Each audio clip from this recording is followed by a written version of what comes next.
Welcome back. Now, the victims of the 2007-2008 post-election violence seem to be sandwiched between the prosecution team and the defense teams in relation to the ICC cases at The Hague. And the question begs, what is their fate?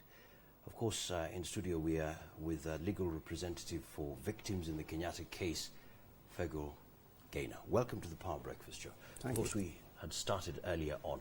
But one concern here, looking at the prosecution's case, there was a great deal of concern that the prosecution did not engage with the victims, did not even visit some of those places to get the evidence that was required. And people felt, you know what, we don't really have hope for this case. Is that the same case in your part? Because you're talking about 20,000 victims that you're representing. I think it's important to keep in mind that the prosecution conducts its investigations in a confidential manner. The investigation phase is done confidentially, the trial phase is done publicly. The presumption is that it should be public. So I don't think anyone can truly say how many victims the prosecution has spoken to. We do know that the prosecution will be calling victims among the witnesses who it will call at trial. Another thing, we've seen in the press an awful lot of speculation about how weak or how strong the prosecution's case is. Speculation made by people who don't have access to the entirety of the prosecution's evidence. The way that the trial process works is that the prosecution will present all relevant parts of its evidence during the trial. The defence will present its evidence during the trial, and the judges will decide at the end of the trial whether the prosecution's case is weak or whether the prosecution's case is strong. We do know that there was a decision made by the pre-trial chamber to confirm the charges against Mr. Kenyatta, and it found that there were substantial grounds to believe that he had participated in the crimes with which he has been charged. Does it concern you that witnesses have been pulling out or dropping on the side of the prosecution, which is perhaps not in the interest of your clients, the victims? Yeah, the victims are very concerned about that. I think we're all concerned about that. And it's very important that the court should take the action which is available to it under the statute against those who bribe witnesses or who intimidate witnesses. To bribe or to intimidate an ICC witness is a crime, is an offence under the statute of the ICC. We've seen the beginnings of that process in respect of one individual. On behalf of the victims, I've made it clear to the court that we certainly hope that the court will do all that it can to send out the message that it is not powerless against those who seek to bribe or intimidate witnesses. So, Mr. Gaynor, what is the level of engagement or cooperation that exists between the office of the prosecutor and you as the representative of the victims? Because, I mean, some of those witnesses are definitely victims. That's correct. So. Yeah. Correct. Anyone who's a victim and who is a prosecution witness has interests which are represented by me, as well as testifying on behalf of the prosecution. So I do liaise with the prosecution in respect of those victims. How much collaboration is there between us? Not really any in respect of investigation. The prosecution carries out the investigation. My task is not to investigate, to uncover inculpatory evidence. I do communicate with both the defence and the prosecution from time to time on various issues which arise. That's common practice in international criminal proceedings. After trial starts, we'll be in contact, I'd say, a lot more frequently than we have been so far. All right. Just to take some of the questions from the audience. Somebody says here, I wonder whether he visited true victims. True victims don't want this case to continue. It's opening healing wounds. I've been visiting with my field staff quite a few towns and villages in the Nyanza region where many of the victims were transported to after the post-election violence. I've also met victims in the vicinity of Naivasha and in the vicinity of Nakuru, because the Kenyatta trial only concerns crimes committed on certain days in Naivasha and Nakuru. So I have been out there. I've spoken to many roomfuls of victims, many hundreds of victims I've met personally, and I've spoken to them about that, and they do want this. What about this concern, opening healing wounds? Yes, that concern doesn't just apply to Kenya. I worked on the Bosnian case, I worked on the Rwanda case.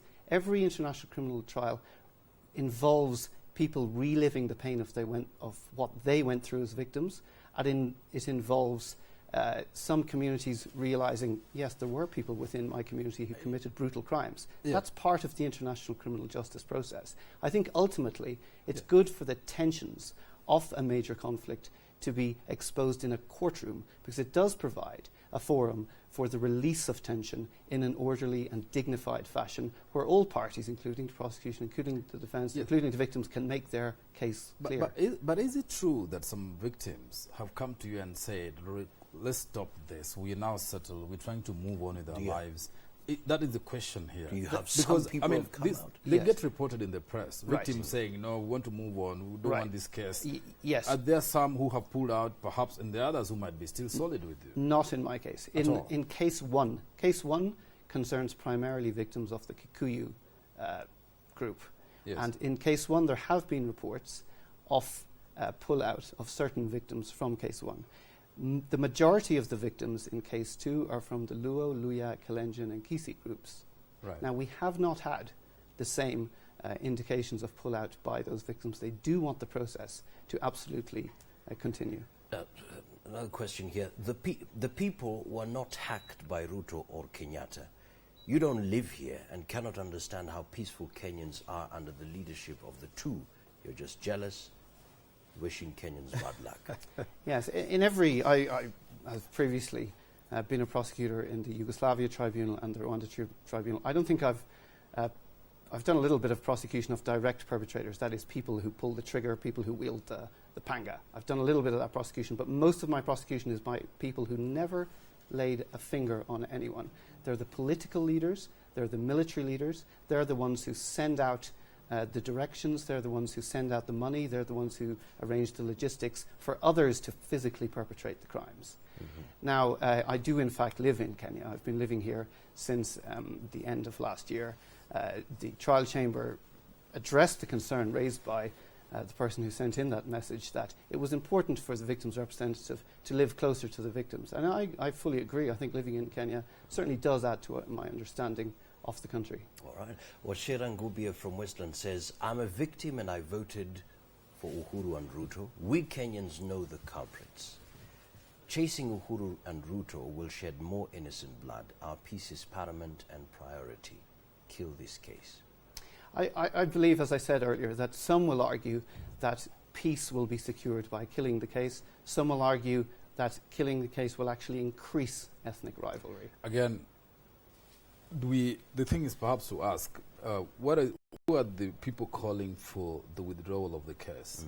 You say that most of the victims you represent are from the Luya, Luo, Kisi communities. Mm-hmm. Very few from the Kalenjin communities. Some are from the Kalenjin Would community. that be because there has been more rapprochement between a bridging of the hostility between the Kalenjin and Kikuyu communities, as opposed to, say, the Kikuyu and the other communities which were resident at Naivasha, where your case is principally founded?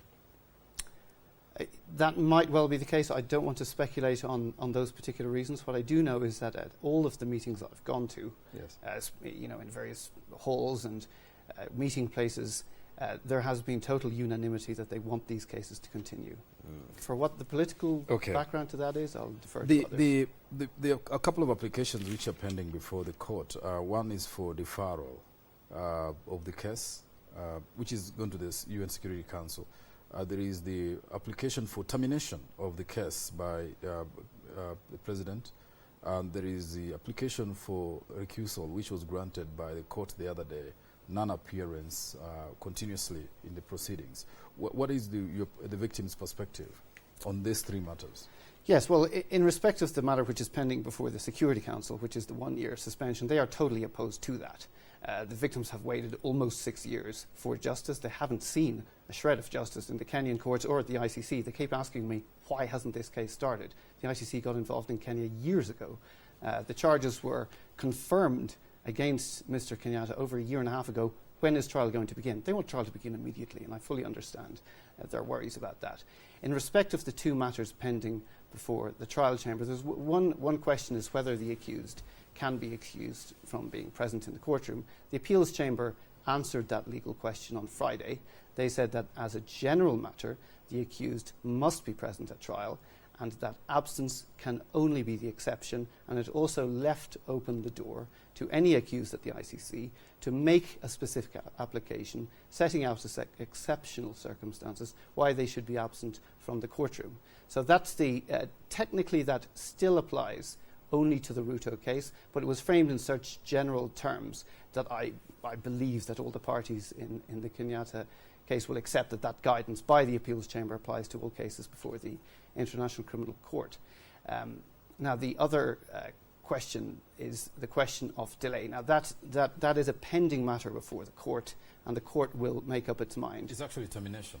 Yes, termination or delay. They've kind of expressed it in alternative terms. Now, I can tell you that I've already made a number of filings before the court in respect of previous submissions by the defence. I've literally lost count of the number of times that the defence has requested the trial chamber either to terminate or to delay the trial. There have been so many applications, and I've previously made it clear to the court in my submission this is a strategy of delay, and more delay.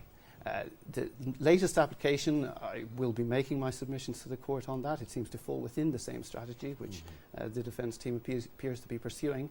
The defence team is, of course, entitled to pursue that strategy, and the trial chamber will make up its mind, having heard the relevant submissions. Now, another question here. Chris Wanganga from Kajiado says, since Kenyans knew of the charges facing Uhuru, and still we went ahead and elected him, so what do you think would happen if Uhuru was to be convicted? If he is convicted, if any person is convicted, they're usually taken into custody, and then they are committed. They have to start the appeal process, but they're usually in custody during the appeal process. In this case, it will be up to the trial chamber, if he is convicted, to receive submissions as to whether he should be perhaps free during that appeal process. But the general rule is that once an accused person is convicted at trial, they do go into detention, they start the appeal process. If the conviction is confirmed, then they will continue to serve a term of imprisonment.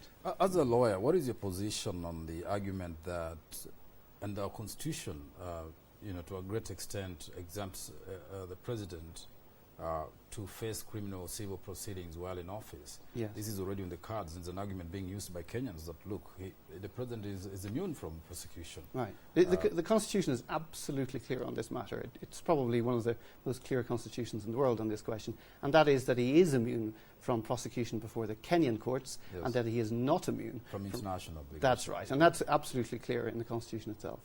So you do think that this should proceed? I mean, the application and the argument is that it should wait until the president is out of office, then he can take on that responsibility. Well, that's an argument that has been made and that will probably continue to be made. On behalf of the victims, I would say that they have seen impunity in Kenya time and time again in the past. They've been promised that those responsible for major crimes committed against ordinary Kenyans will be held accountable. That's never, in fact, happened. This time, they had their hopes up. The victims said, well, for once, we're going to see those most responsible for these crimes to be held accountable, and if the Security Council votes in favour of a deferral, they will basically be voting in favour of impunity. And I think the victims will be concerned about that. Another question here. Somebody says, I'm a victim based in Western Kenya. We have to live with the consequences of our decisions. Leave us to resolve this issue locally. Yeah, I fully believe that person. I fully believe that he or she is not the only person with that opinion, and they're fully entitled to express that opinion. However, all of the victims that I've spoken to in my work want this case to continue. I'm not suggesting it's a unanimous opinion among all the victims of the post-election violence, but it certainly is the opinion of all those that I've spoken to. What do you expect the UN Assembly, not the General Assembly, UN Security Council, what is your hunch? I believe there's been so much speculation about which permanent member is going to vote this way, and we heard it earlier on in this programme today. I'm not going to speculate on who's going to do what. I know the Security Council has a fairly full docket. There are ramifications to be taken into account. How does this impact, for example, on the position of President Assad in Syria? Is it really in the world's interest to grant impunity to sitting heads of states? Is this a precedent that we really want to go down? Do we really want to go down this road? And furthermore, it is of concern to the victims that whatever the Security Council decides, Kenya is going to have to go back 12 months after that decision to seek a further deferral. Now, there has been talk about a second term for the president, which would mean that he would be president until not 2018, but 2023. So are there going to be 9 more applications to the Security Council seeking a 1-year deferral in order to stop him from going to trial? I think that's a matter of concern to the victims.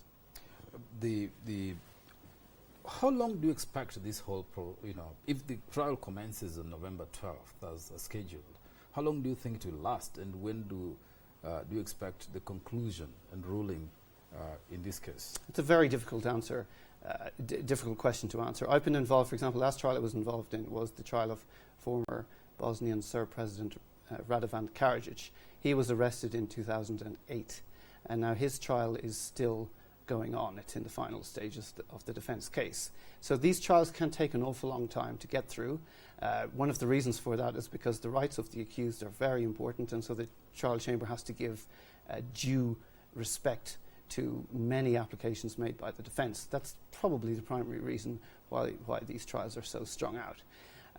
But it's difficult to know what will happen in this case. As you know, the trial chamber handling the Ruto case has already indicated that the two cases will not run concurrently. They will run one after, a month on and a month off, yes, or a few weeks on and a few weeks off. That's obviously going to double the length of time that each of those trials would ordinarily take. So we're just going to see how long it goes on for, but it's certainly a question of 2 years or more. All right, a question here from Moses says, thank you for your operation in Kenya. Don't you fear for your life? I'm concerned about the safety of the victims. I'm not. Everything that I do in terms of my legal pleadings is public. Anyone who wants to read what I've, that's subject to a couple of confidential matters which must be filed confidentially. But I try to do things as publicly as possible so that people understand that I am representing the views of victims. I fully respect the right of the defence to make sure that their submissions are made as well. I fully respect the democratic process in Kenya, and for that reason I don't have any fears. All right, many thanks indeed. Perhaps your final... Yeah, just, of course, given the racist, allegations around this whole case, one would want to find out, how did you end up like this, representing the victims? What mechanisms led you to be appointed the advocate, or the legal counsel for the victim? Right, well, I don't think race played any role. Yeah, I'm saying, of course, when people see you, and there have been allegations that this is a racist attack, our ICC is a racist court, is Western, front and so forth, and then here you have Kenyan victims represented by Western, Mzungu lawyer, to be precise, how we call you guys. Yeah, absolutely. Well, first of all, I'd just like to point out, I come from a country which was under British rule not for 80 years, but for 800 years. And even today in Ireland, you have sensitivities expressed about neo-imperialist interference in Irish affairs. So I fully understand the sensitivities of those who have raised those worries here in Kenya. The problem is, I don't think that the sequence of events preceding the ICC involvement in Kenya really stands up in support of some kind of neo-imperialist agenda. They're simply the sequence of events. I think the point is, previously the victim's lawyer, I think in the pre-trial proceedings, was somebody else, a lady, and then now you came in. So yes. just how did this appointment arise? Well, my predecessor is a good friend of mine, Morris Anya from Nigeria. Yes. I have gone to meet the victims, and they frequently make the point to me that they are perfectly happy with somebody from outside Kenya representing them. I don't think any of them have made any concerns about my race. I can understand others might have concerns, but my job is to represent the interests of the victims. It doesn't matter what colour the victims are, it doesn't matter what colour the perpetrators are, and I hope it doesn't matter what colour I am either. Right, many thanks indeed. Talking to Fergal Gaynor, legal representative for victims in the Kenyatta case, looking at the fate of victims. Many thanks indeed for your comments, we totally appreciate, and thank you for being part of the Power Breakfast Show. I'm Johnson Mwakazi, of course David Makani. Thank you. Thank you so much indeed. Let's meet tomorrow as